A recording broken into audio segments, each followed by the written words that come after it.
Hey, I'm Ryan Reynolds. Recently, I asked Mint Mobile's legal team if big wireless companies are allowed to raise prices due to inflation. They said yes. And then when I asked if raising prices technically violates those onerous two-year contracts, they said, "What the f*** are you talking about, you insane Hollywood ass?" So to recap, we're cutting the price of Mint Unlimited from $30 a month to just $15 a month. Give it a try at mintmobile.com/switch. $45 upfront payment equivalent to $15 per month. New customers on first 3-month plan only. Taxes and fees extra. Speed slower above 40 gigabytes. See details. ¿Hablas español? Sprichst du Deutsch? Komm du norsk? If you've heard that sound from Babbel before, I bet you do. Babbel is the science-backed language learning app that actually works. With quick 10-minute lessons handcrafted by over 200 language experts, Babbel gets you on your way to speaking a new language in just a few weeks. With over 16 million subscriptions sold and a 20-day money-back guarantee, just start speaking another language with Babbel. Right now, up to 55% off your Babbel subscription at babbel.com/Spotify podcast. Spelled BABBEL.com/Spotify podcast. Rules and restrictions may apply.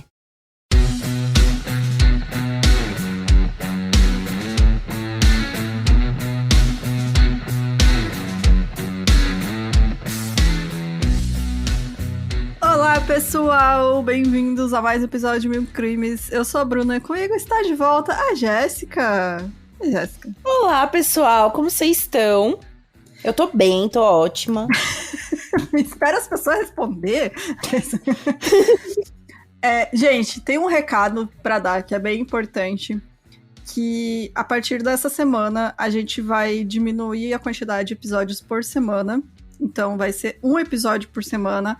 Uma semana vai ser o episódio normal e na outra semana vai ser o mini, que não é mais mini, né? Porque a Fabi faz os episódios gigantes.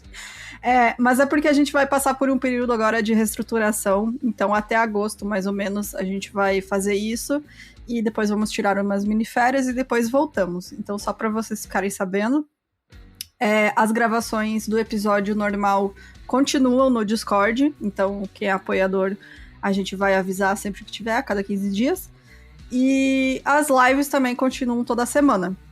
Então, é isso, né? Por enquanto é isso que a gente pode falar. Mais pra frente a gente conversa com vocês melhor. Mas só pra vocês não ficarem espantados. Mas em breve voltaremos aí ao normal. Então, outro recado que eu tenho pra dar é sobre este episódio, que tem muita descrição de violência pesada e abuso sexual e tortura. Então, né, fica aí o aviso de conteúdo mais sensível. E bora então! Tem mais algum recado ou não? Eu queria dar um beijo e feliz aniversário pra digníssima Alissa. Que ela não ouve esse podcast. Pouco provável que ela ouve. E ela é impaciente pra ouvir podcast, gente. Então, assim... É isso, né? Mas é isso. Aí eu vou falar pra ela, ouve os segundos desse episódio. Entendeu? Ouve a introdução do episódio, só pra ganhar o beijinho e parabéns. Então, beijo e parabéns pra Alissa. Então, bora pro episódio.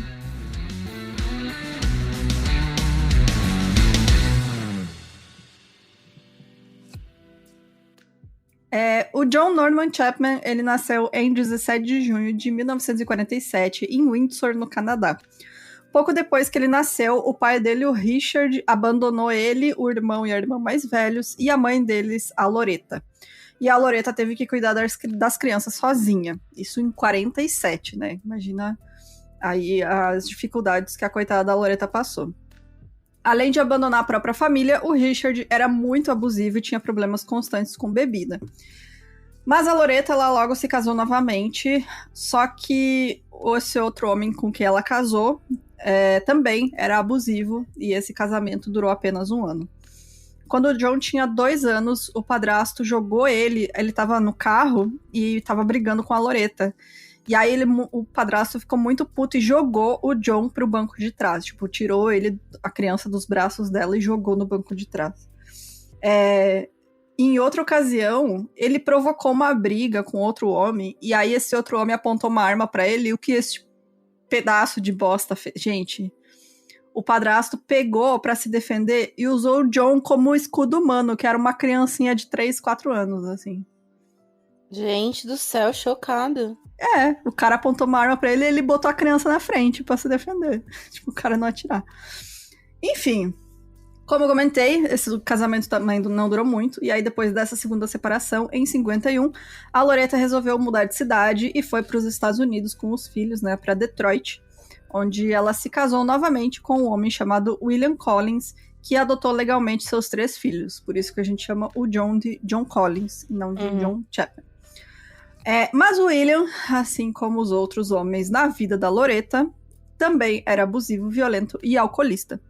Então, esse terceiro casamento acabou em divórcio em 56, e ele também constantemente bebia e batia na Loretta e nas crianças, né? Então... É aquele ciclo de quando a pessoa sai de um relacionamento abusivo e entra outro, porque acho que isso que é o amor, né? Isso que é o afeto. E toda a questão social também da época de mulher divorciada com filhos, né? Se hoje em dia já é difícil, né? Pra ela conseguir um relacionamento estável, né? Imagina naquela época que as mulheres, tipo, davam criança pra adoção se não era casada, né? Porque não, tinha e todo fora estigma. que é bem isso, quando a mulher, ela tem essas crianças, enfim, né? Ela tipo, tem que aceitar o que é oferecido, né? Exatamente. E, também e às vezes ser solteira não é uma opção. Também tem muito disso, né? De a questão financeira, né? Tipo, mulheres solteiras eram mal vistas, principalmente em relação a se ela tem filho, né? E aí foi isso, assim, ela trabalhava, ela sempre trabalhou, né, pra tentar sustentar os filhos, mas claro que ela passava muitas dificuldades e aí acabava aceitando esses relacionamentos que, né, acabavam sendo homens abusivos. Bom, apesar de ter uma vida com violências e abusos constantes, o John era um aluno exemplar na escola. O que às vezes acontece mesmo, né? Porque acaba que se dedica muito, né, na escola, porque é um lugar mais seguro, né, também. Ele se graduou no ensino médio com honras, foi capitão do time de futebol e presidente de clubes estudantis, ou seja, tipo o aluno perfeito, né? Ele era muito popular, namorava regularmente, mas as meninas com quem ele saía diziam que ele estava sempre bravo a maior parte do tempo e também que ele era agressivo sexualmente. Provavelmente reflexo, né, do que ele viveu com a mãe, né, com certeza. E outra coisa que eu não coloquei no roteiro aqui, mas que várias fontes apontam, é que a família dele era católica, né, e ele era extremamente, assim, como é que fala? Não é bem conservador, né, que fala que a pessoa... Extremista, sim.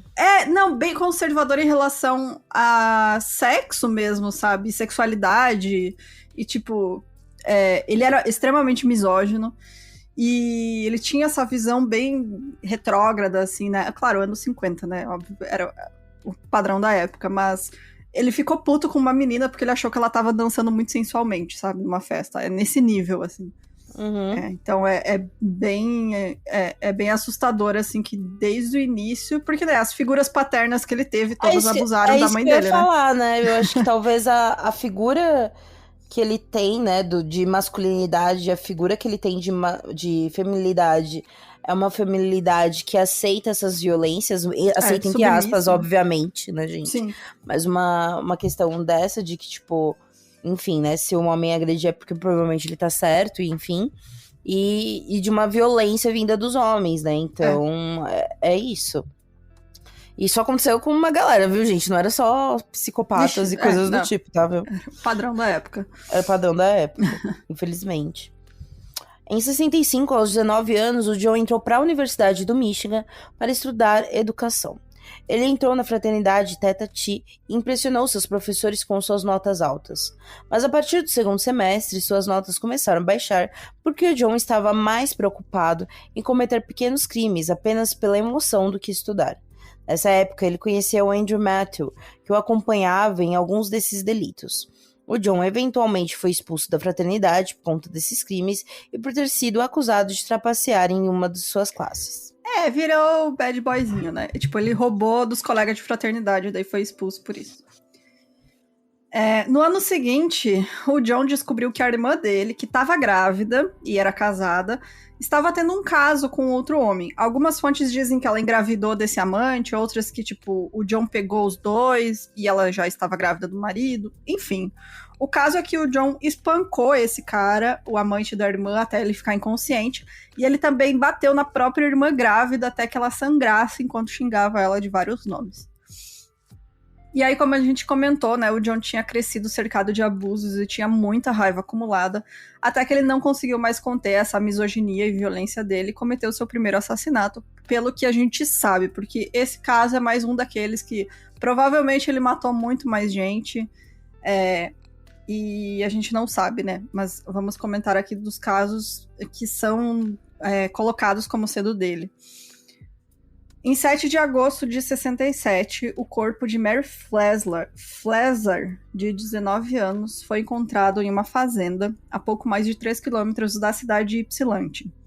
Ela estava desaparecida desde o dia 18 de julho, quando foi vista pela última vez pelo seu vizinho, que estava sentado na varanda e observou a Mary saindo do apartamento. Esse vizinho, então, viu um jovem dirigindo um Chevy cinza azulado, parando ao lado dela, abrindo a janela do carro e conversando com ela, e a Mary balançou a cabeça e seguiu em frente. O carro passou de novo e parou na frente dela, e ela novamente balançou a cabeça e continuou andando. E aí, depois, o carro recuou, acelerou cantando pneu e saiu. Esse vizinho, bem preocupado, né, ficou observando a Mary andando até perder ela de vista, mas não viu o carro voltando. Uma coisa que eu acabei esquecendo de comentar no início é que vou dar aqui os créditos para um artigo muito bom que eu vi de um podcast em inglês que chama The Midwest Crime Files. E a Dina Glaub, né, que eu acho que é uma das hosts, fez esse artigo sobre esse caso, e que eu achei muito interessante que eu usei ele foi porque ela fez questão de colocar informações das vítimas, que a gente sempre fala, né, que é muito difícil e tal, então sempre que tem a gente acha bom colocar. Então tá aí, vou deixar esse link lá no nosso Discord para quem quiser olhar, mas é bem interessante mesmo esse artigo delas, porque elas deram atenção especial para essas vítimas. Mary Therese Flesler nasceu em 4 de dezembro de 1947 em Willis, Michigan. Ela se formou na Lincoln High School em 65 e frequentava a Universidade de Michigan como estudante de contabilidade. Ela era um dos 7 filhos de Therese Chester Flesler. Seu pai era engenheiro mecânico e sua mãe dona de casa. Mary havia sido uma aluna exemplar no ensino médio, tornando-se membro nacional do Honor Society, editora do anuário e participando da banda, orquestra, coro e clube de teatro. Gente, ela deveria ser uma prima insuportável. Sim, bem sucedida em tudo, né? Exatamente, aquela prima insuportável, sabe? Tipo, ai, não quero ir pra aula hoje, mas a sua prima... faz o teatro, coro, faz não sei o que, faz tudo. Exatamente. Ela era bem desse tipo de gente, bem incrível. O corpo de Mary foi encontrado por 2 adolescentes que escutaram o barulho de uma porta de carro sendo fechada perto da antiga casa da fazenda. O local às vezes era usado por jovens para namorar e os 2 meninos foram em direção ao barulho para ver se pegavam alguém em flagrante.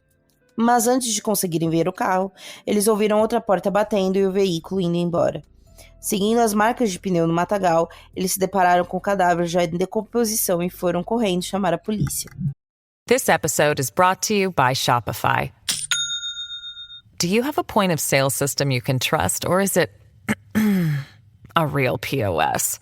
You need Shopify for retail. From accepting payments to managing inventory, Shopify POS has everything you need to sell in person. Go to shopify.com/system, all lowercase, to take your retail business to the next level today. That's shopify.com/system.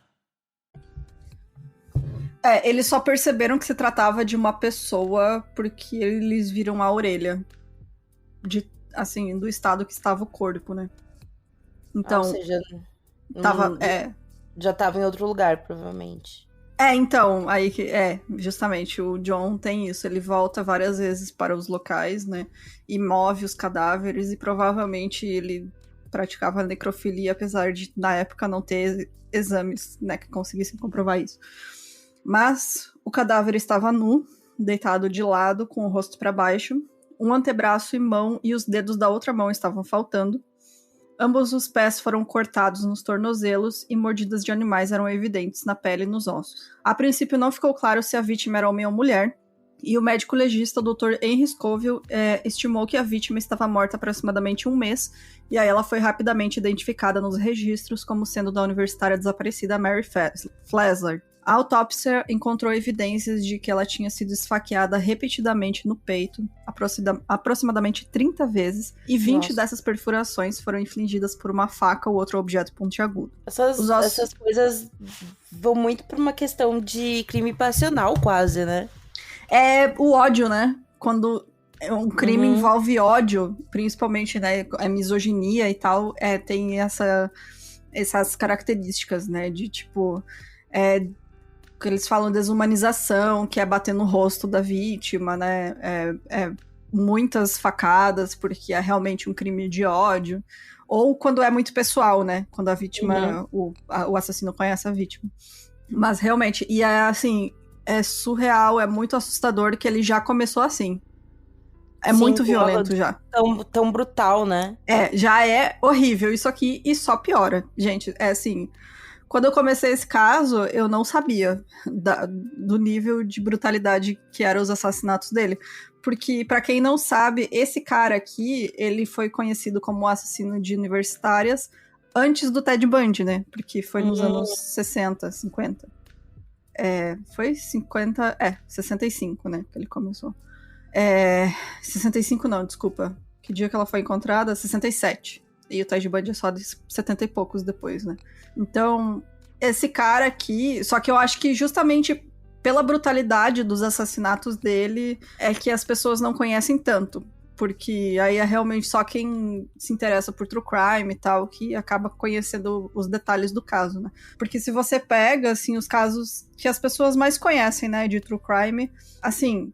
Tirando exceções tipo Dahmer, né? A maioria deles não tem nada tão brutal, assim, sabe? Não tem tortura, enfim, né? O cara matou várias mulheres. Mas esse cara aqui realmente é assustador, assim, como ele já começou num nível muito alto de violência e só foi piorando. Então, acho que até por isso que esse caso não é tão conhecido. Os ossos da perna dela, então, tinham sido quebrados logo acima dos tornozelos. E também parecia que ela tinha sido espancada, né? Detetives que examinaram a cena do crime disseram que o corpo tinha sido movido pelo menos 3 vezes, possivelmente por animais ou pelo assassino, que aparentemente havia retornado pelo menos uma vez, que foi quando os adolescentes escutaram o carro. Então, desde esse primeiro assassinato, eles já perceberam que o cara voltava na cena do crime pra fazer alguma coisa com o corpo, ou só olhar e reviver o que ele fez, né? Sentir esse prazer de... Troféu, né? Aquele rolê que eles têm. Isso, também. Os restos mortais de Mary foram transportados para a funerária. Pouco antes do funeral, houve um relato de que um jovem em um Chevy cinza azulado havia aparecido, alegando ser amigo da família. Ele queria tirar uma foto de Mary no caixão. Quando isso foi negado, ele saiu. Só então o pessoal do local percebeu que ele nem tinha câmera. Mano. A família de Mary diz que não sabia quem ele era. Ninguém se lembrava muito bem dele para descrevê-lo. Ele não apareceu na cerimônia ou no enterro, mas a polícia suspeitou de que se tratava do assassino voltando para pegar um souvenir. John foi implicado superficialmente em 15 assassinatos, mas apenas 7 são oficialmente considerados dele. As características de seus assassinatos eram estrangulamento, espancamento na cabeça, falta de peças de roupa, corpos nus ou seminus, evidências de agressão sexual, desaparecimento sem luta e descarte de corpos para garantir a descoberta. Ele fazia a questão que as pessoas encontrassem as vítimas dele, assim. E também aí tem aquele lance do ego do assassino, né? Justamente. Porque eu acho que também é a questão da degradação, sabe? Da humilhação. Ele quer que as pessoas vejam o quanto ele odeia aquelas mulheres, né? E aí, o corpo da Eileen Adams, de 13 anos, foi encontrado ao sul de Ypsilanti. Ela tinha sido estuprada, estrangulada com um fio elétrico e espancada com um martelo. O sutiã dela estava amarrado em volta do pescoço e um prego de 7 centímetros foi martelado em seu crânio. O corpo foi colocado à vista de todos, e mesmo não sendo considerada uma vítima oficial do John, a Eileen provavelmente foi morta por ele. Então, essa é uma das vítimas que tem nome, né, mas que até hoje não se sabe se foi realmente ele que matou. Mas para a polícia, oficialmente, ela não está na lista de vítimas dele. Em 30 de junho de 68, a Joan Shell, de 20 anos, estava viajando para Ann Arbor para visitar o namorado, mas perdeu o ônibus. Ela então decidiu pedir carona. A colega de quarto dela disse que um carro parou e o motorista era um homem jovem com cerca de 20 anos, arrumado e com cabelos escuros e curtos. Ele correspondia à descrição do vizinho da Joan, um jovem chamado John Norman Collins. A Joan é então a segunda vítima oficial pela polícia, né? Eles não consideram a Eileen nessa lista. Então a Joan, para eles, é a segunda vítima. Joan Speckel nasceu em 1º de dezembro de 47, em New Paris, Wisconsin. Sua família mais tarde mudou-se para Plymouth, no Michigan. Ela era uma estudante de artes da Universidade do Michigan. Sua colega de quarto implorou para que ela não pegasse carona naquela noite, e quando ela não apareceu algumas horas depois, sua colega de quarto relatou de seu desaparecimento. O corpo de Joan foi encontrado uma semana depois, em 5 de julho de 68. Ela foi mutilada e deixada na beira da estrada em Ann Arbor. Ela havia sido estuprada e depois esfaqueada até a morte. Acredita-se que, embora ela estivesse morta há alguns dias, o corpo estava onde foi descoberto por menos de 24 horas. Embora parte de seu corpo tenha sido preservada, a parte superior do tronco e a cabeça estavam gravemente decompostas, levando os investigadores a acreditar que seu assassino tentou preservar seu corpo. O ferimento era muito semelhante aos sofridos por Mary Flesler, levando as autoridades a acreditarem que o assassinato foi cometido pelo mesmo homem. Ou seja, pelo menos eles já estavam ligados, né? Não estavam naquele o problema é que, né?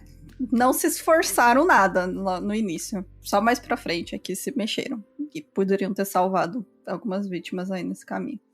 A polícia foi informada, então, de que o homem visto dando carona pra John era muito parecido com o seu vizinho John Collins. Ele também correspondia ao esboço do homem que pediu pra tirar fotos da Mary Flesler na funerária. Olha só. E aí os policiais interrogaram ele. E ele negou conhecer a John. Ele disse que passou o fim de semana que ela tinha desaparecido com a mãe em outra cidade. E a polícia acreditou nele e não verificou o álibi. Mano. Puta atitude isso. suspeita do caralho. Sim. Nem pra ir conferir se ele realmente tava com a mãe dele, sei lá, né? Não. Eles acreditaram na palavra dele. Afinal, é um homem jovem branco, né? De 20 e poucos anos. Ali. É estudante universitário, né? Então, por que ele vai mentir, né? Outra jovem universitária desapareceu no dia 20 de março de 69. A Jenny Louise Mixer, de 23 anos, tinha postado uma nota no quadro de avisos da faculdade pedindo uma carona de Michigan até a sua cidade natal, Muskegon. Ela tinha ficado noiva recentemente e queria viajar para contar aos pais sobre o seu noivado e os seus planos de se mudar para Nova York. Jenny nasceu em 23 de fevereiro de 46 em Muskegon, Michigan. Ela era conhecida por ser brilhante e apaixonada e estava estudando direito. Ela era motivada, independente e uma feminista orgulhosa. Jenny tinha sido oradora da turma no ensino médio, onde fez um discurso empolgado sobre justiça social. O corpo totalmente vestido de Jenny, coberto com sua própria capa de chuva e com uma cópia do romance Catch 22 colocada ao seu lado, foi encontrado na manhã seguinte, em cima de uma sepultura no cemitério Denton. Uma autópsia revelou que ela havia levado 2 tiros na cabeça com uma pistola calibre 22 e depois estrangulada com uma meia de nylon que não pertencia a ela. O médico legista também afirmou que Jamie não havia sido abusada sexualmente e que a morte havia ocorrido aproximadamente às 3 da manhã, no dia 21 de março, e que ela não havia sido morta no local onde seu corpo foi descoberto. Ele não tinha muito esse lance de apego de mesma maneira de matar, né? Depende. Mais pra frente a gente vai entender por que esse caso é tão diferente da Jane. Mas ele sempre rolava estrangulamento com alguma peça de roupa, principalmente. Então, por ela ter essa meia no pescoço, ela foi colocada junto com os outros casos. Entendi. E também pelo perfil dela, né? Universitária, a região também. Apesar da Jenny não ter sido abusada, né? O fato dela ter sido encontrada com as meias, a meia calça e a calcinha baixada até as coxas, mostravam que o assassinato tinha motivo sexual. E um caso, assim, um negócio muito... Até porque uma coisa que a gente tem que ver é que rola muito disso, de tipo... muitos crimes têm uma ligação, sim, sexual, mas não necessariamente o cara violar aquele corpo. Sim. não rola abuso sexual, mas o crime é motivado sexualmente. Exatamente. Exato. Aí, justamente, ela ter as calças abaixadas e tal, é uma motivação sexual, né? E um negócio desse caso que até hoje me intriga, porque eu não tenho explicação. Assim, eu tenho uma teoria, mas não sei.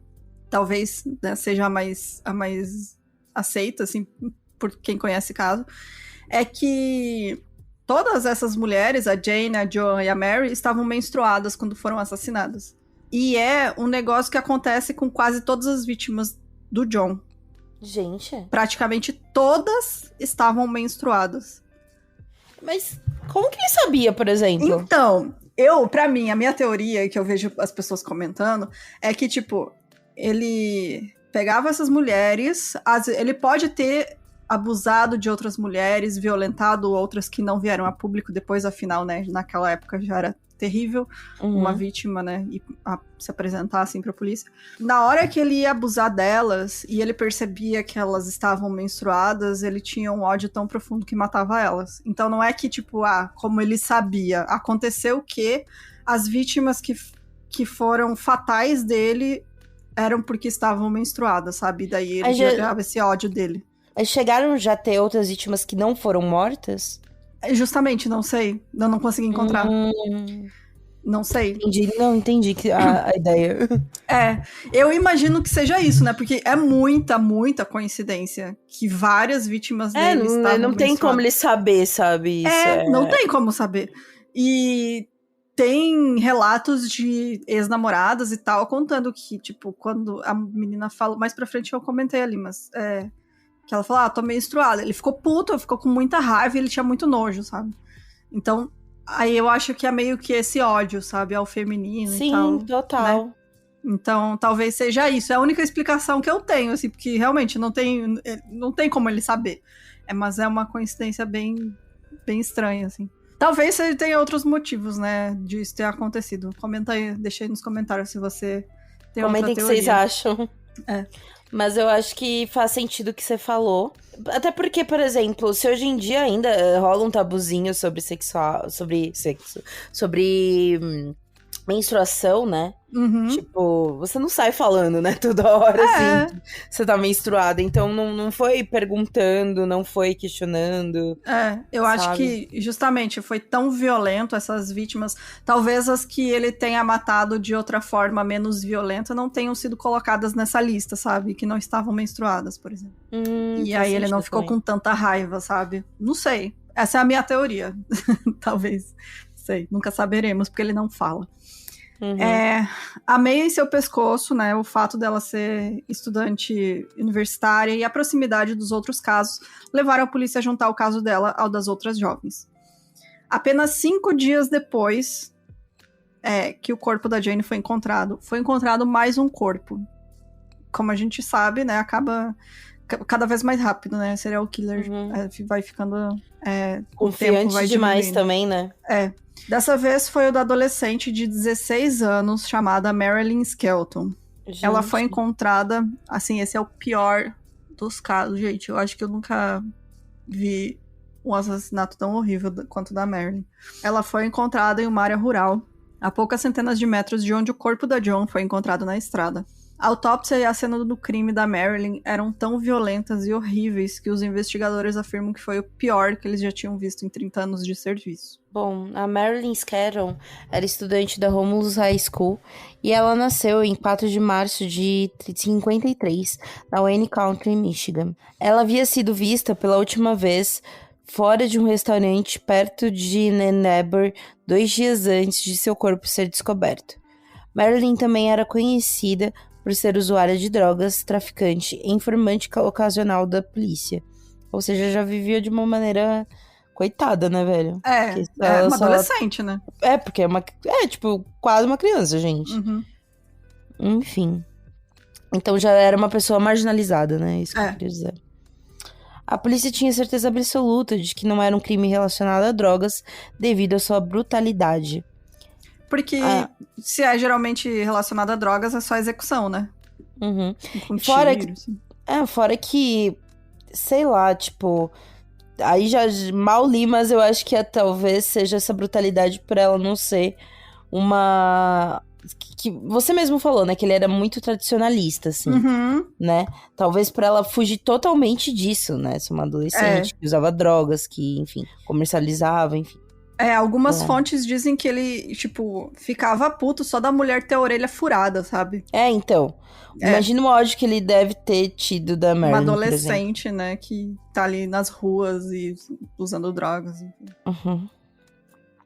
A autópsia de Marilyn revelou que ela havia morrido de inúmeras fraturas que cobriam 1/3 do seu crânio e um lado de seu rosto, todas infligidas por um pesado instrumento contundente.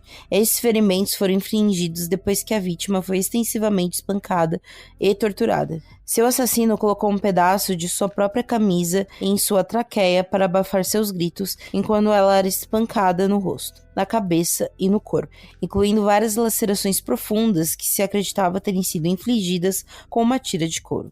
Marcas de vergões no peito e nos ombros indicavam que o assassino também havia usado restrições para manter a vítima deitada enquanto chicoteava seu torso e a parte superior das pernas com um cinto de couro antes de arrancar um galho de árvore próximo a inserir em sua vagina, gente. Respingos de sangue e solo remexidos perto da cena de crime indicavam que ela foi espancada perto de onde seu corpo foi descoberto e que ela pode ter tentado escapar de seu agressor. Mano, pra mim é muito isso. Esse ódio que rolou provavelmente foi um ódio pra ela não ser o ideal de mulher que ele achava que deveria ser o correto, né? Exatamente. Com o quarto corpo descoberto e a violência dos assassinatos escalando de modo cada vez pior, os policiais de 5 jurisdições diferentes combinaram seus recursos para trocar informações, né? E formaram uma força-tarefa de 20 oficiais dedicados apenas a encontrar esse assassino. E lembrando que é anos 50, gente. Então, tipo, nem computador tem, sabe? Era tudo escrito. Então... O FBI tava estruturando essa questão ainda. Sim, exatamente. Então, esses condados, né, as jurisdições da polícia, eles tinham que, tipo, se mandar o arquivo físico, os papel, ligar no telefone, conversar, pedir informação. Vai lá, consulta no arquivo. Então, tipo, era um trabalho que demorava muito tempo mesmo. E aí, quando eles começaram a se juntar e falar, vamos então fazer aqui uma força-tarefa que todo mundo tem acesso a essas informações pra fazer esse trabalho mais rápido, porque esse cara tá cada vez matando mais gente mais rápido e ficando cada vez mais violento. E aí, em 16 de abril de 69, o corpo de uma adolescente de 13 anos, chamada Dawn Louise Bason, foi encontrado ao lado de uma estrada deserta em Ypsilanti. Vestida apenas com uma blusa branca e sutiã que tinha sido erguido até seu pescoço, ela foi repetidamente esfaqueada no peito e nos genitais e recebeu vários cortes nos seios, nas nádegas e no estômago. Depois foi estrangulada até a morte com um fio elétrico de 0,5 metro ainda amarrado em volta de seu pescoço. Um lenço encontrado enfiado em sua boca provavelmente foi colocado lá para abafar seus gritos durante a tortura, e seu assassino colocou seu corpo em um local onde seria descoberto rapidamente. A Dawn havia sido vista viva pela última vez por volta das 7h30 do dia anterior, quando voltava da casa de uma amiga que morava a pouco mais de 1,5 km de sua casa. Parte do caminho que ela havia feito com outro amigo, e eles se separaram quando ela estava a 5 quarteirões de casa, em uma estrada pouco movimentada. O suéter laranja de Dawn foi encontrado em uma fazenda abandonada, uma casa, né, da fazenda abandonada, a aproximadamente 90 metros da estrada onde seu corpo foi deixado. Ao realizar uma busca no porão de casa, os policiais descobriram mais uma peça de roupa de Dawn, um pedaço de cabo elétrico do mesmo tipo usado para estrangular a vítima e manchas de sangue humano fresco, indicando o local como sendo onde aconteceu o assassinato. Uma semana após o assassinato de Dawn, um detetive conduzindo um exame de rotina no porão da casa descobriu um pedaço de pano da blusa de Dawn, além de um brinco que mais tarde foi determinado como pertencente a Marilyn Skeleton. Cada item foi deliberadamente colocado no local, indicando que o assassino havia retornado à cena do crime e que os dois homicídios estavam definitivamente ligados, ou seja, ele estava querendo, tipo, que a polícia visse, né? Que era ele que estava fazendo tudo aquilo. Obviamente, sem se revelar, né? Ego, né? Falando, olha, sim, fui eu que fiz isso, olha só. Essa casa de fazenda foi destruída em um incêndio criminoso em 13 de maio. Quando o fogo foi extinto, 5 flores lilazes foram encontradas dispostas em uma fileira uniforme na entrada da garagem, levando os investigadores a teorizar que eles foram colocados ali pelo assassino para simbolizar cada vítima. Mas não se sabe realmente se foi o John que botou fogo na casa ou se foi alguém que ficou sabendo e achou que lá era o local de todos os assassinatos, enfim. Menos de 2 meses depois do assassinato da Dawn Bason, em 9 de junho, 3 adolescentes descobriram o corpo parcialmente nu de uma jovem em um campo perto de outra casa de fazenda abandonada. A vítima recebeu vários cortes e facadas no corpo, incluindo 2 facadas que perfuraram seu coração e um tiro na testa antes do seu pescoço ser cortado até a coluna. O polegar direito da vítima é muito violento, cara. Não, porque não é só uma coisa, sabe? É facada, estrangulamento, tiro... Não, e a gente até comparou com o Ted Bundy, mas em relação à violência, gente... É muito pior. Muito pior. Muito pior. O polegar direito da vítima também recebeu um ferimento de bala, sugerindo que ela instintivamente levantou a mão para se proteger antes que o assassino disparasse a queima-roupa. Ela também tinha sido estuprada, embora o legista não tenha conseguido determinar se esse ato ocorreu antes ou depois da morte. Pedaços de sua roupa estavam espalhados à volta do seu corpo e um de seus sapatos estava faltando. Ela foi identificada no dia seguinte como sendo a estudante universitária Alice Callon, de 21 anos. E, pelo jeito que ele deixava os corpos, devia ser complicado para os legistas identificarem o que rolou, né? Nossa, ainda mais na época, né, que é bem limitado, né, a tecnologia e tal. A tecnologia... É tudo por observação, assim, pelo que eles sabem, né? Então, você não tem muito equipamento, assim, você tem que confiar que seja um legista bom, né? Ela havia sido vista pela última vez na madrugada do dia 8 de junho, caminhando para casa em direção ao seu apartamento, depois de sair da festa de um amigo.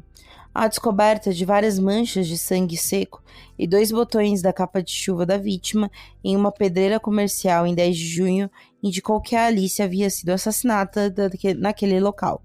Com tantas vítimas da universidade, as jovens estudantes estavam em estado de pânico e não andavam mais sozinhas. As mulheres também se organizavam para ir para casa juntas e não pegavam mais carona com ninguém. Uma recompensa de $42 mil foi oferecida para qualquer informação que levasse à captura do assassino, e o que seria cerca de $321.750 hoje em dia. Eu tenho uma dúvida, ele trabalhava tudo certinho, a vida dele era ok? Sim. Ele trabalhava numa empresa de fabricação de peça de carro, se eu não me engano. E ele estudava. Pelo que eu sei, ele estudava ainda. E ele dividia apartamento com um amigo dele. Então, um estudante universitário normal, sabe? Os estudantes desconfiavam que era alguém da universidade, assim, porque ele estava, né... Mas ninguém nunca achou ele esquisitão, nem nada do tipo. Não, porque ele era arrumadinho, menino branco, né? Que, é só o delinquente ali que roubou umas coisas, sabe? Ele não era um cara estranho, assim. Se pegar a foto dele, ele era o padrãozinho da época, o cabelinho lambido, tipo Beatles, assim. Sim. E andava arrumadinho, ele tinha carro, tinha moto, sabe? Porque ele trabalhava com isso também, então... Ninguém desconfiava dele, assim. O que eu acho muito estranho, porque ele, assim... É porque você tem que ver a época, né? Ele falava umas coisas no trabalho que eu acharia estranho, mas hoje em dia, né? Na época as pessoas, sei lá, toleravam muito mais coisa. Sei lá. Sim. Em julho de 69, como resultado da investigação da Força Tarefa, mais de 1.000 criminosos sexuais condenados foram investigados e eliminados como suspeitos. Mais de 800 dicas de informantes foram investigados e vários milhares de indivíduos entrevistados rotineiramente. Embora o xerife do condado de Washtenaw, o Douglas Harvey, tenha admitido em uma coletiva de imprensa naquele mês que os investigadores tinham poucas evidências físicas para agir, e que o assassino ainda não havia cometido um erro grave para ser pego, ele foi inflexível sobre o fato de que o assassino ainda estava foragido devido à pura sorte e não por falta de esforço policial. Eu diria que é os dois, porque lá no começo, se tivesse feito o trabalho bem feito... Sim. Né? Ele teria sido pego já com 2 assassinatos. Aquele lance, a polícia, quando a gente pega esses casos, né, principalmente nessa época, mas até hoje, né? Quando a gente vai falar desse caso. A polícia vai se incomodar quando vê que o bagulho tá, tipo, desandou. Quando já tá o público, as pessoas, né, já estão em histeria coletiva, assim, já estão cobrando. Tipo, tão desesperadas, já pegou gente mais conhecida. Porque se fosse mulheres, por exemplo, vamos supor que ele viajasse os Estados Unidos pra fazer esse tipo de assassinato, gente, estaria demorando horrores. Tranquilamente. E por isso que dizem que... porque tem um caso em outro estado que depois descobriram que foi ele. E imagina-se que ele tenha matado muito mais gente. Justamente por isso, assim. Porque na época você não tinha como cruzar a informação, né? Você ia de um estado pro outro... você sumiu. Então... mas, né? Se tivesse feito o trabalho bem feito lá no começo, na segunda vítima, que ele foi identificado como sendo o cara que deu carona pra ela, e eles aceitaram o álibi deles sem questionar, sabe? Não fizeram o trabalho deles de verificar o álibi e, sabe? Bom, né? Teria sido pego bem antes, talvez. A última vítima atribuída a John Collins foi encontrada em 27 de julho de 69. A Karen Sue Beineman, de 18 anos, era uma caloura da Universidade do Michigan que frequentava as aulas de verão. Ela tinha acabado de enviar um bilhete para os pais, assegurando eles que ela estava sendo cuidadosa, mas depois disso ela aceitou uma carona de moto de um homem que ela não conhecia. 3 dias antes do seu corpo ser encontrado próximo ao estacionamento no rio Huron. O exame médico revelou que Karen havia sido espancada no rosto e no corpo, com algumas lacerações infligidas sendo tão graves que seções inteiras da sua pele foram removidas, expondo os tecidos subcutâneos. Ela havia sofrido extensas lesões no crânio, no cérebro, infligidas com um instrumento contundente. Foi forçada a ingerir uma substância cáustica e em seu pescoço, ombros, mamilos e seios foram queimados com o mesmo agente cáustico. Como havia acontecido com as vítimas anteriores, seu assassino colocou um pedaço de pano em sua boca para abafar seus gritos durante a tortura. Ela morreu por estrangulamento, mas o legista apontou que seus ferimentos na cabeça eram tão graves que teriam levado a óbito eventualmente. A autópsia do corpo de Karen revelou ainda que ela havia sido estuprada antes de seu assassinato e que sua calcinha rasgada havia sido colocada à força dentro de sua vagina. E essa calcinha revelava também a presença de um sêmen humano e 509 pedaços de cabelo humano, medindo menos de 9 milímetros. Essas aparas de cabelo eram predominantemente loiras e, como tal, não pertenciam à vítima, cujos cabelos eram castanhos escuros. Ou seja, né? Era pedacinho de cabelo, assim, cabelinho cortado, sabe? Que estranho. Então, muito estranho e muito específico. E a gente vai descobrir logo, logo. Cientes do fato de que o assassino tinha retornado aos locais dos seus assassinatos anteriores para mover os corpos e possivelmente, né, ter algum ritual sexual, a polícia teorizou que ele também poderia retornar a essa última cena do crime. Então, eles já tinham tentado antes manter a imprensa, assim, calada, né, sem dar notícia por um tempo sobre esses assassinatos. E eles não tinham conseguido, né, manter a imprensa quieta. Mas dessa vez, eles entraram no acordo ali com os jornais e ninguém noticiou que encontraram o corpo da Karen. Então, eles fizeram... O corpo dela, né, foi retirado daquele local, foi substituído por um manequim. E esse local ali foi monitorado por policiais à paisana, para ver se pegavam o cara ali na flagra quando ele voltasse. E aí, aproximadamente às 12h15 da manhã seguinte, em meio a uma forte chuva, uma tempestade muito forte, um oficial observou um jovem correndo, saindo daquele local. Mas a chuva forte e, tinha muito inseto no local e ele não conseguiu enxergar ele se aproximando do barranco. E esse policial tentou transmitir esse avistamento por rádio, mas a chuva tornou o rádio inoperável. E, ele também não conseguiu identificar por causa da chuva forte. Ele não conseguiu ver direito quem era a pessoa. Então, ali foi pura sorte mesmo. Quando a polícia fez o trabalho deles, né? De tentar ficar ali a paisana e pegar ele, não rolou. Nossa. Refazendo os passos de Karen, no dia que ela foi morta, os investigadores conversaram com a dona da loja de perucas, que lhe passou a descrição do jovem que estava esperando Karen em sua moto do lado de fora. A dona da loja, que se chamava Diana Joan Ghosh, contou que foi Karen quem chamou sua atenção para o jovem da moto. Segundo seu relato, Karen lhe disse que ela cometeu 2 erros tolos em sua vida: comprar uma peruca e aceitar carona de um estranho. Karen lhe disse: tenho que ser a garota mais corajosa ou a mais burra do mundo, porque acabei de aceitar uma carona desse cara. Um jovem patrulheiro escutou a descrição do jovem da moto e o identificou como sendo John Collins, seu antigo colega de fraternidade, que já havia sido questionado e liberado pela polícia anteriormente.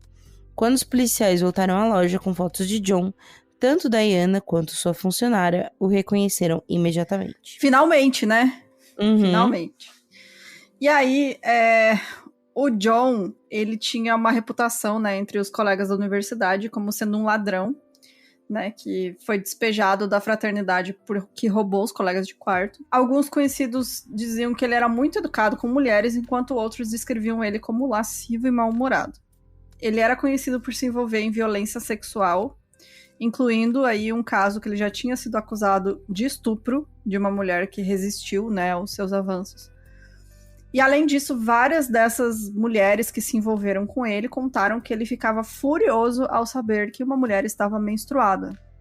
Uma mulher revelou à polícia que em uma ocasião, quando eles estavam dando uns amassos na casa dela, quando o John começou a palpar seus seios, ela o informou que ela estava menstruada, por isso não ia fazer nada. E em resposta, o John gritou: "Isso é realmente nojento", e saiu puto do apartamento dela. Ao questionar os colegas de trabalho do John, aqui que vem a minha dúvida, porque pra mim isso aqui é comportamento de psicopata, mas as pessoas, sei lá, né, a mentalidade da época, as pessoas não batiam muito bem. Os investigadores descobriram que ele repetidamente sentia prazer em descrever em detalhes gráficos os ferimentos que foram infligidos em cada vítima ligada ao que estava sendo chamado, né, o assassino de Michigan, para suas colegas mulheres. Oxi. Ele chegava e falava: olha, você viu ali que acharam mais um corpo? Então, aconteceu tal coisa com ela. O cara fez isso e aquilo, esfaqueou e não sei o quê. Mas aí vai ver também, é que nem aquela galera que do nada gosta de mostrar umas fotos gore, sabe? Pra mim isso também é bem comportamento bizarro. Psicopata, gente. Do nada você tá conversando com a pessoa e ela te manda uma... Sim. Né? Deus não é livre. Normal, não é Já ok. aconteceu comigo de eu estar conversando. Eu lembro desse caso. Meu Deus do céu, pai do céu. E aí me mandarem a foto e eu falar, cara... Porque a pessoa, tipo, falou, bom, ela gosta de true crime, então bora barbarizar, né? Não é assim que E era uma conversa nada a ver, a pessoa só vê a foto de uma véia pelada de cabeça pra baixo. Aí eu falei, pelo amor de Deus, não, é que ela foi encontrada, sei lá onde. Eu falei, gente, eu odeio isso, isso. Péssimo. Então, ele fazia isso, assim, chegava no trabalho só pras mulheres, né? E falava, porque ele queria ver o terror na cara delas, né? Sim. E ele dizia que esses detalhes tinham sido... Ele tinha ficado sabendo porque um tio dele, chamado David Leake, era sargento da força policial e tinha contado pra ele. Os ferimentos descritos por John eram consistentes com os infligidos nas vítimas e, assim, ele falava coisas que não tinham sido divulgadas pra mídia, que só o assassino saberia. E o David Leake, né, que era esse tio dele, ele disse depois que ele não falou nenhuma informação sobre os assassinatos pro sobrinho dele. Tipo, o cara, ele era um policial sério, assim. Ele falou, não, jamais, eu nunca falei nada pra ele. Nem estou envolvido nessa investigação, mas não falei nada pra ele. Os investigadores também verificaram que o John conhecia a maioria das vítimas. Às vezes por ter sido vizinho delas, outras por ter trabalhado próximo de onde elas trabalhavam. Ele com certeza havia visto a maioria delas antes de matá-las. Diana, a dona da loja de perucas, identificou formalmente John na delegacia. E no total seriam encontradas 7 testemunhas que afirmaram ter visto John na área entre o campus da universidade e a loja de perucas entre 11 e a 1h da tarde, no dia 23 de julho, incluindo 3 jovens que afirmaram que John tentou atraí-las para sua motocicleta. No domingo, dia 27 de julho, a polícia chegou ao apartamento que John dividia com seu colega de quarto, Arnold Davis. Embora John tenha protestado sua inocência e insistido que a identificação das testemunhas oculares foi um erro, ele se recusou a retomar a delegacia de polícia para fazer o teste do polígrafo. Na noite seguinte, o Arnold observou John saindo de seu quarto, carregando uma caixa parcialmente coberta por um cobertor. Quando Arnold abriu a porta para seu colega de quarto sair do apartamento, ele observou que o conteúdo dessa caixa incluía um sapato roxo feminino, um tecido semelhante a um jeans enrolado e uma bolsa, ou seja, né, todos os troféuzinhos deles. Exato. E assim, essa ação desses policiais depois foi muito criticada, porque eles basicamente falaram pra ele que ele estava sendo investigado, sério, né? E deram essa oportunidade pra ele se livrar das provas. Eles fizeram isso antes da promotoria conseguir um mandado, porque eles já estavam se mexendo pra conseguir os mandados de busca e tal, né?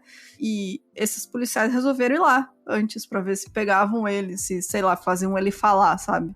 Tentaram bancar os heróis e acabaram fudendo com o negócio, assim, quase fuderam com o negócio inteiro. Então, assim, foi um negócio que foi realmente muito, muito criticado, assim, essa questão. Tanto que depois, em outros casos, que a gente vê o cuidado dos investigadores de fazer tudo certinho, né? De, tipo, quando a pessoa descobrir, literalmente, quando não tem mais jeito, que ela tá sendo investigada, né? Pra não dar essa margem pra ele poder jogar fora as coisas, né, as provas. Aí o tio do John, né, que era o sargento da polícia, o David Lee, ele tava de férias com a família nessa época do desaparecimento da Karen, e ele só voltou pra casa em 29 de julho, 3 dias depois da descoberta do corpo dela. Durante essas férias, o John que ficou na casa da família Lake, em Ypsilanti. Putz. E ele teve acesso exclusivo à casa porque ele tava cuidando do cachorro, pastor alemão da família.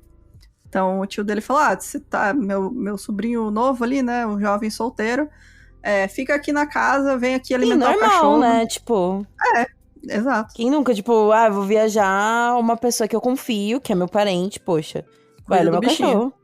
E aí, ao voltarem das férias, a esposa do David, a Sandra, ela notou várias marcas de tinta cobrindo o chão do porão da família e vários itens, incluindo uma garrafa de amônia, uma caixa de sabão em pó e uma lata de tinta spray preta tinham sumido. Lembrando que a Karen foi obrigada a ingerir uma substância corrosiva, né? No mesmo dia, o David foi informado pelos investigadores sobre o status de suspeito do sobrinho dele, né, e o nível de evidência circunstancial que estava aumentando cada dia contra ele. O David, ele reconheceu que as evidências até agora eram bem convincentes, e embora nessa primeira entrevista ele não tenha falado para os policiais sobre essas coisas que estavam faltando na casa, ou as marcas de tinta, na manhã seguinte, ele ficou muito desconfiado depois de conversar com os colegas policiais, e aí ele raspou um pouco da tinta que tinha sido borrifada no porão, e revelou uma mancha que parecia com sangue. E aí, imediatamente, ele voltou para a delegacia e falou, encontrei essas manchas de tinta e mexi, parecia sangue, tá faltando tal e tal coisa lá em casa. E ele passou esse tempo sozinho na casa, a gente não estava em casa, então eu acho que é bom vocês darem uma olhada lá no nosso porão. Nossa, velho, que louco isso. Bom, o porão da casa de David foi submetido a um intenso exame forense.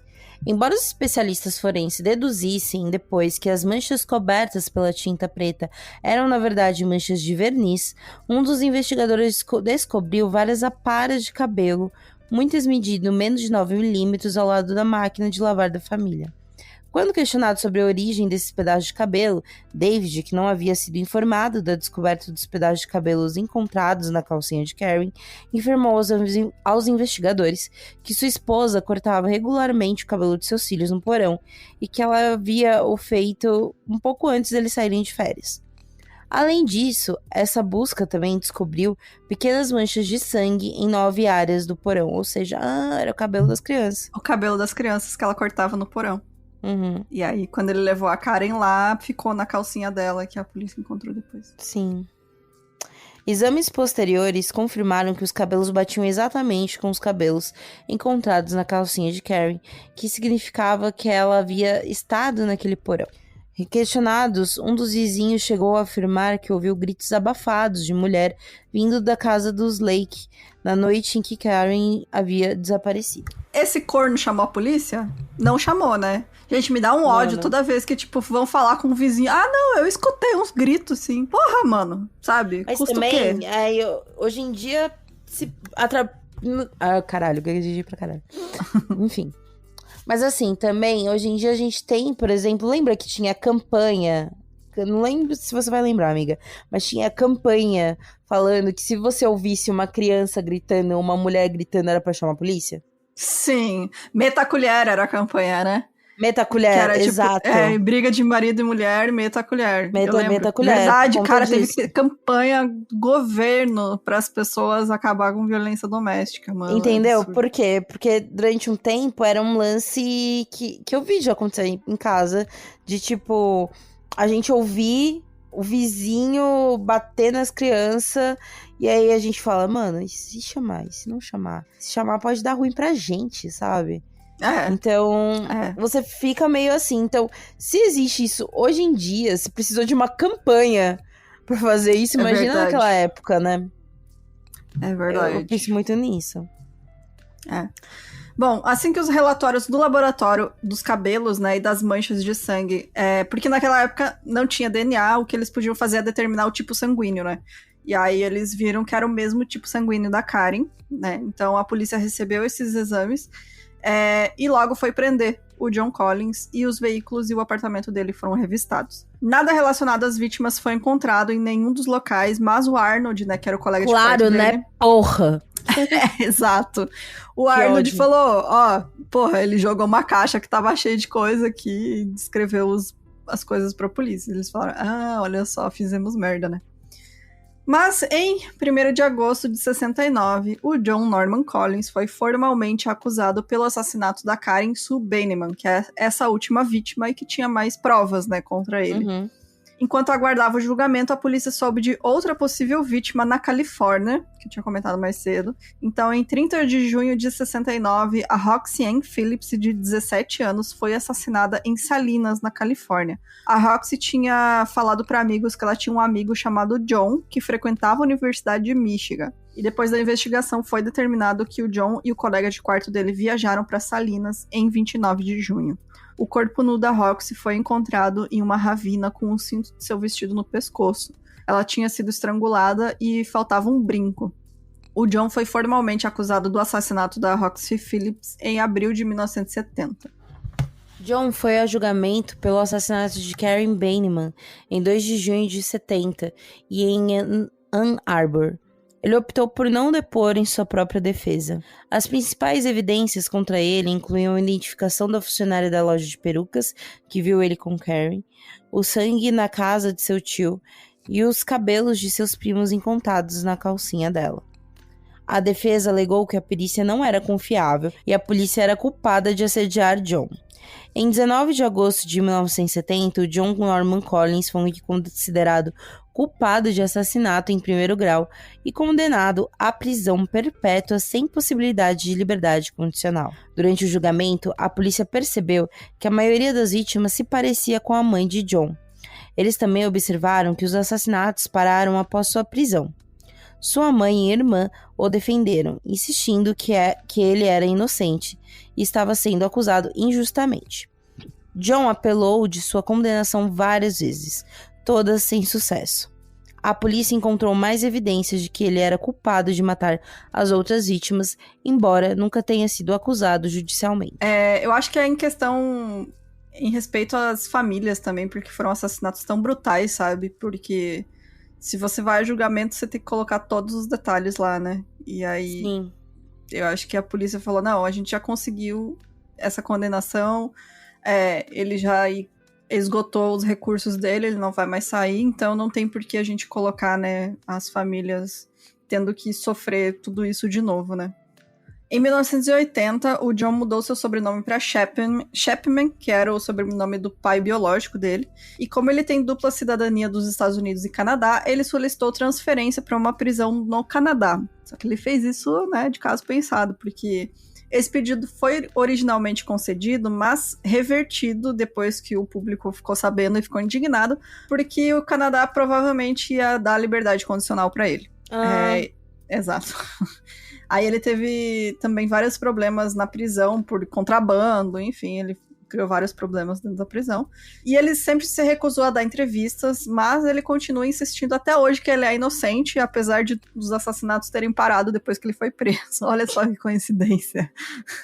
Mas menina, não é uma coincidência muito doida? Que coisa, né? Olha só. Chocada. Em 11 de julho de 2005, um ex-enfermeiro de 62 anos chamado Gary Earl Leiterman foi acusado do assassinato da Jane Mixer, que era considerada uma possível vítima do John Collins, embora o jeito que ela foi assassinada era muito diferente dos assassinatos cometidos por John. Ela foi aquela que foi encontrada no cemitério com um tiro. Então, por isso que era tão diferente. Ela realmente não foi uma vítima do John. O Gary foi condenado em 22 de julho e sentenciado à prisão perpétua sem liberdade condicional. Ele morava a 32 quilômetros da Universidade de Michigan na época do assassinato e nunca foi considerado suspeito em nenhum dos outros assassinatos de Michigan. Ele foi condenado com base em análise de DNA, depois que o caso foi reaberto em 2001, e o DNA dele foi encontrado nas meias da vítima, da Jane. Foi também feita análise de DNA na roupa da Alice Kellum, que é uma das outras vítimas do John, e também deu correspondência com o DNA do John Collins, então ele afirmando que ele é inocente, tá aí mais uma vítima dele sendo confirmada 100% de certeza que foi ele que matou. O John está atualmente com 76 anos e cumpre sua pena na prisão de Robert Cotton, na cidade de Jackson, no Michigan. E é isso, gente, esse caso horroroso. Juro que, assim, quando eu comecei a pesquisar, eu falei, é conhecido como o Ted Bundy antes do Ted Bundy, né? E aí eu fui ver, pensei, matou um monte de estudante universitária, né? E aí comecei a ler os detalhes, eu falei, mano, é muito pior, muito pior. Muito pior, gente. Que horrível, que péssimo, que desperdício de ser humano. Mas é isso. Tem algum comentário a fazer? Não, apenas chocada, assim, na real. Muito chocada. Diga aí sua teoria, gente, sobre as vítimas dele, a maioria estarem menstruadas, porque essa é a grande questão desse episódio. É muito estranho. É muito estranho. Então, bora para os comentários do episódio passado? Bora para os comentários, gente.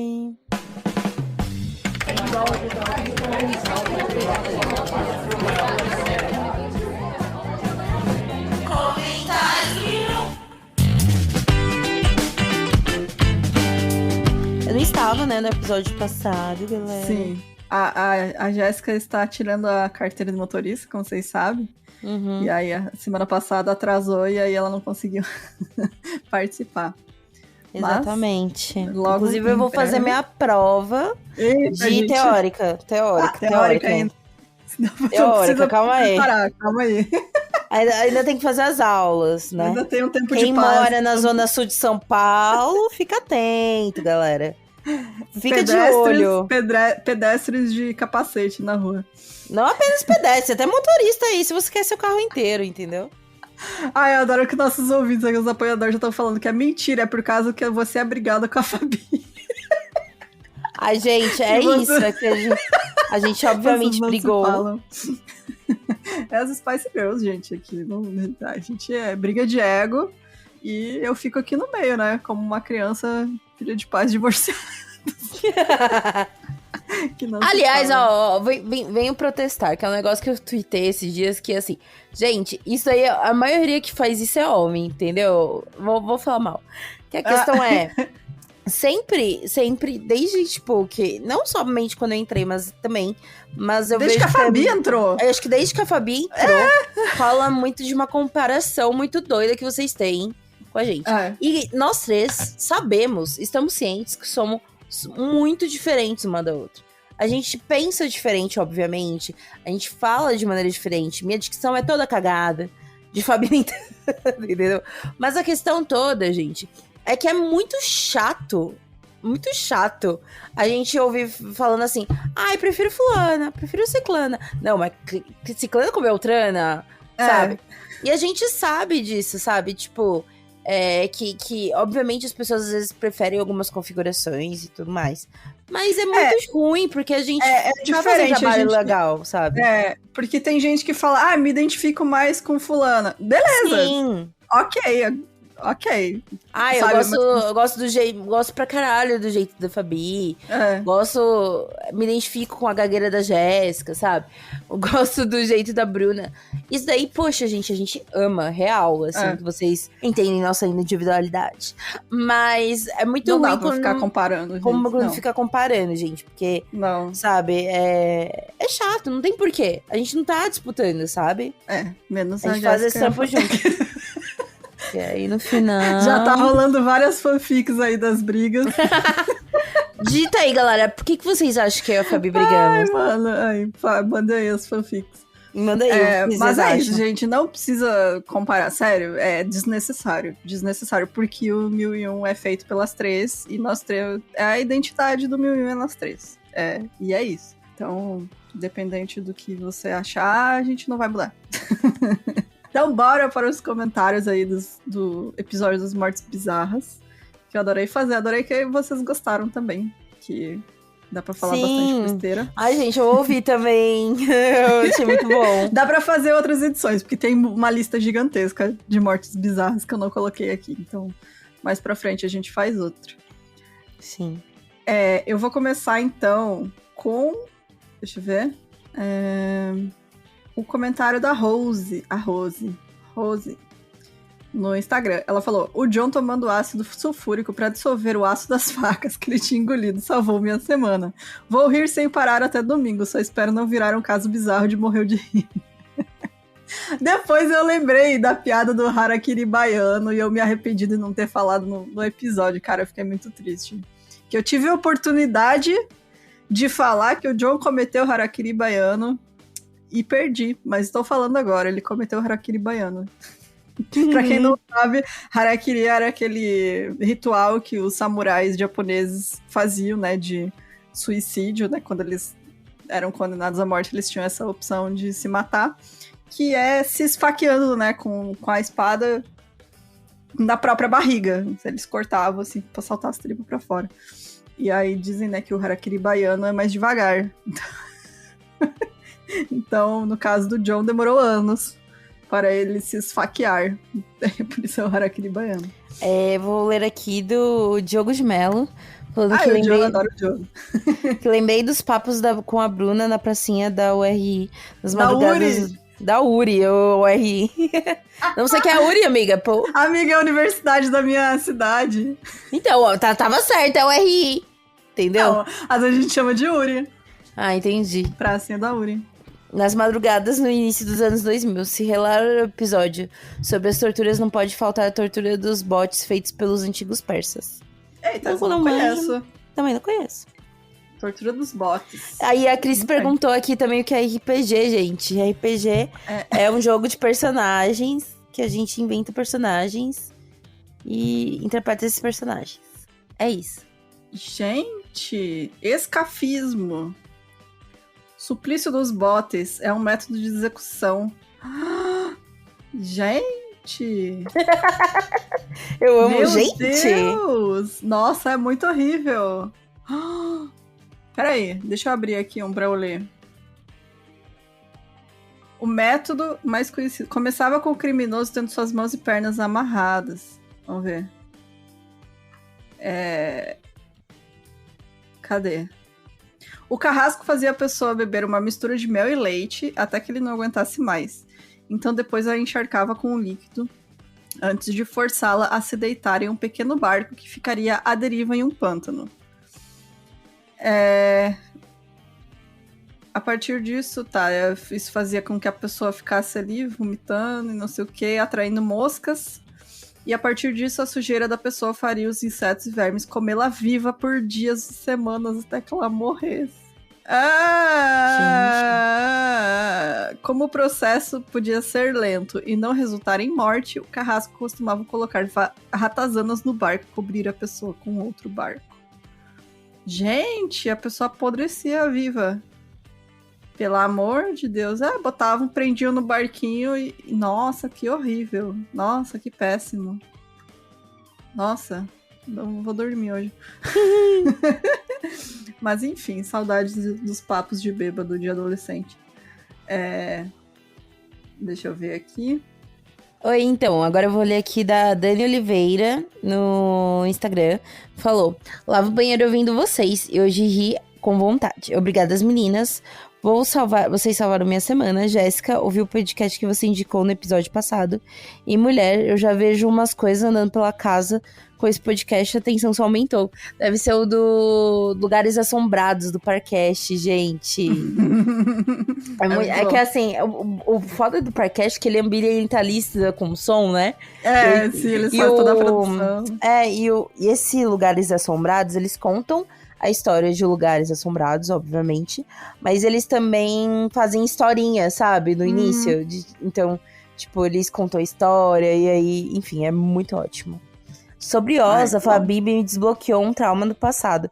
Primeira vez que vi essa série foi esse EP e essa cena, uma semana sem dormir. Mano, o Oz foi a primeira vez que eu vi um homem pelado na vida e eu fiquei chocada. É isso, eu preciso compartilhar isso. Cara, eu lembro de eu adolescente, passava no SBT de madrugada. Passava no SBT de madrugada, eu tava vendo SBT de madrugada. E, tipo, o Oz sempre foi uma série muito... Que eu acho, até hoje em dia, eu penso que é muito avançada, sabe? Demais. Pra época, né? E aí tinha uma cena que eles estavam tomando banho, normal, né? E, tipo, passava um cara pelado. E aí eu vi pela primeira vez, né? Um pau. E aí eu fiquei, meu Deus, que é isso? Pelo amor de Deus, gente, que horror. Uma criança, sabe? Ai, pior que eu lembro as madrugadas. Cada dia passava uma série diferente, eu lembro disso. Eu assistia. O SBT era bom de série, né? E era tipo 1 da manhã, assim, passava. Eu gostava de assistir. Eu vou ler o comentário da Paula. A Paula Peixoto, que ela falou assim: hoje eu quase morri de rir com o meu marido, que viu uma caneca da Bela e a Fera e falou que vinha uma vela. Peraí. Hoje eu quase morri de rir com o meu marido, que viu uma caneca da Bela e a Fera, que vinha uma vela, e disse: a Vela e a Fera. Foi tão ridículo que ri muito e tive que sentar porque tava com minha bebê no colo e minhas pernas estavam falhando. Que ódio. Eu sou assim também. Eu ri das coisas mais idiotas, assim, mais besta de todas. Gente, tem a foto de um gato que eu tenho salva no meu celular, que quando eu tô triste, eu olho pra aquele gato feio e eu fico feliz na hora. Eu fico rindo sozinha, minutos assim, olhando pra foto do gato quadrado e rindo. Vou postar pra vocês também, me acompanhar aí na coisa engraçada. Nada a ver. Do Thiago, que eu adorei o episódio dele. O comentário do Thiago. Ele falou assim: a morte do Franz Reichelt aparece em um documentário brasileiro chamado Nós que Aqui Estamos por Vós Esperamos, de Marcelo Mazagão. Eu já ouvi falar desse documentário.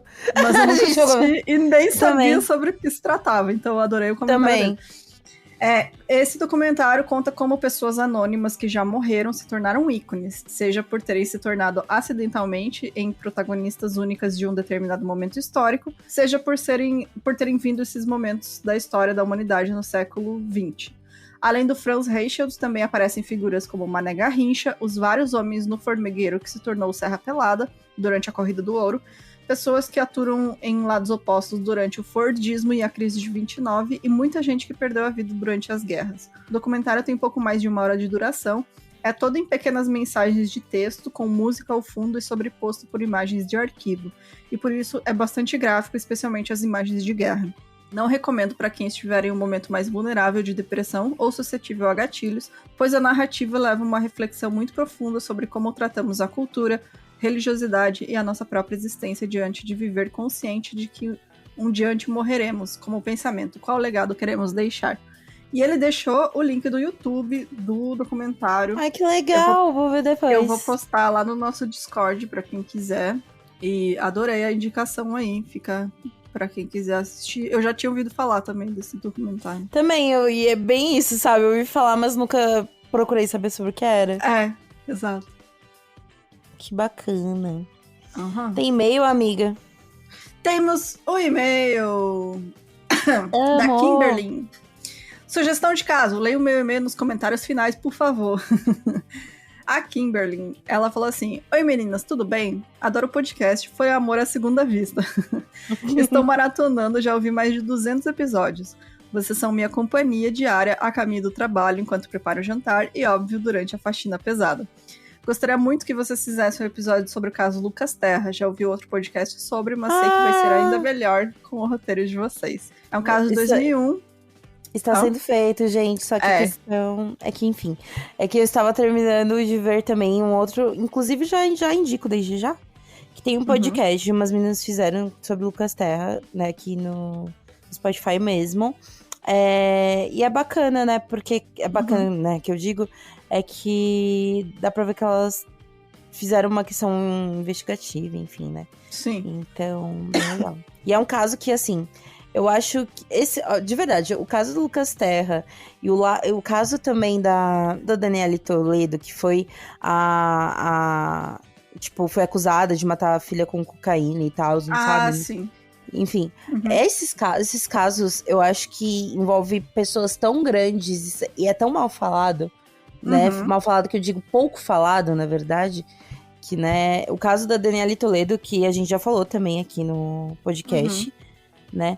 Pra mim é, tipo, sério, a mulher, sabe, perdeu a filha, foi abusada sexualmente, torturada. Foi torturada, perdeu a audição, tipo, sabe, perdeu a casa, tudo que ela tinha, né? E no caso do Lucas Terra, são pais que estão brigando com uma igreja enorme, com uma imprensa que nem fala sobre isso, mal fala sobre isso. Então, pra mim, são casos muito... que tem que ter uma visibilidade, sabe? Mas enfim, é só isso, só um comentário, gente. Pode continuar lendo e-mail. Está em produção aí sobre o caso do Lucas Terra.